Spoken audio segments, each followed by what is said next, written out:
ఏంటయ్యా సావగొట్టి వెళ్తుంది అనుకుంటే శాపం పెట్టి వెళ్తుంది పతివ్రతలాగా. నా భార్య మహాపతివ్రత, అది రోజు శాపం పెడుతుంటేనే నాకేం కావట్లా, దీని శాపం తగులుద్దా? టీ తాగాలనిపిస్తుందా?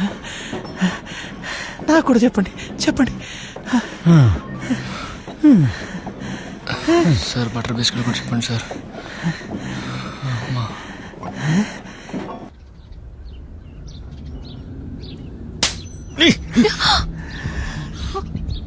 పోలీస్ అంటే చెవిలో పూలెట్టుకుని ఎమ్మెల్యేలకు ఎంపీలకు వంగి సలాం చేసేవాడు అనుకున్నావా?